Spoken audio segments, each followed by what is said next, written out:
Dzień dobry, assalamu alaikum, ciao, konnichiwa, bonjour, hola, good morning, good morning, good morning. This is Ken at 10 here at number 10. How are you? I hope you're doing well. Well, Liz Truss, she's here. She's about to make the big announcements. Are they going to make us happy? Probably not, but they might make us a little less worried if we're any of the rumors are to go by. We expect that she's going to do some sort of thing on energy that might help relieve us for a while. And it'd be interesting to see exactly what that package consists of. More interestingly, up north, Nicola Sturgeon is proposing rent controls up until March next year.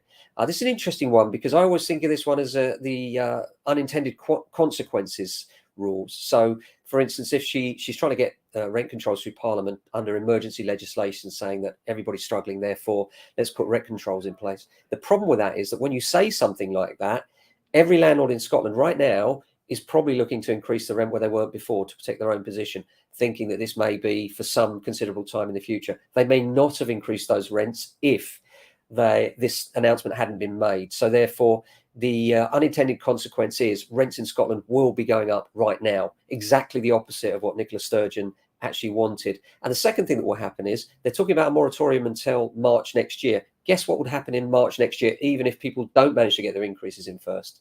Rents will go up in March next year. And they may have been, in many cases, landlords will stick with their existing rents. And in this case, I think what we'll see happening is people making sure that they protect themselves for future legislation by increasing rents. The other unintended consequence is giving landlords less confidence that they have control of their own situation, and therefore then withdrawing from the sector and exacerbating an already crisis level lack of supply.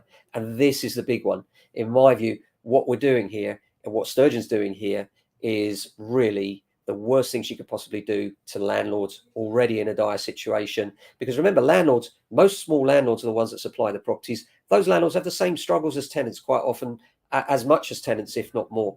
I know that you could say, argue they're different ends of the poverty scale, but many middle-class people are struggling right now, especially with all the fuel rises and everything else.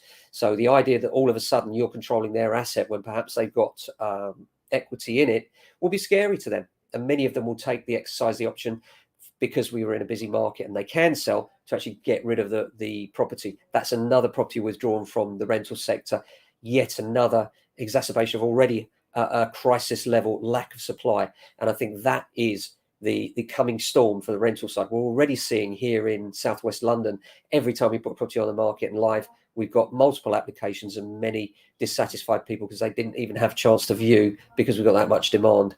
And I don't think you're going to ease that by further penalising landlords for something that's got nothing to do with them really.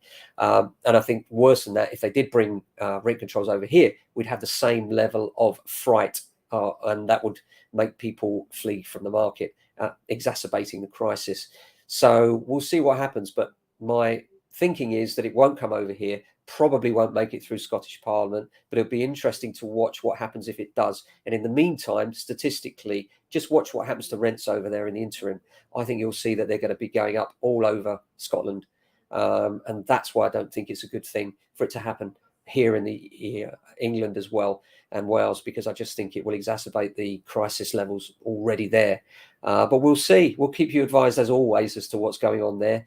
As opposed to locally here, the mums market's in full swing. We're finding lots of people are out there viewing houses. They're thinking about moving now, feeling a bit squashed in their family homes, and they're making that next move. Lots of valuations, lots of new instructions. You'll see we've released quite a few this week, and we're excited to see what the market brings. Very early to say exactly how the market's settling so far this September, because it's just the beginning. Next week is the big one for us. I think next week is really the weather stick, if you like, of the year as to how the rest of this year will pan out. We normally find that the second week in September, things really start to take off and we get to be extremely busy. But it's a short window. The September window is a very short one. It tends to end about mid-October and then things start shutting down for Christmas. So if you're thinking of selling, get a wriggle on, get it moving now. And if you need a valuation, we're here for you. And if you need advice, as always, talk to us. We're happy to talk. Numbers 0208 6798 601. And always give me an email, ken@jamesalexander.com. Always glad to hear from you. Have a great day. Thanks for watching. Look after yourselves and if you can, your family and friends. Ciao.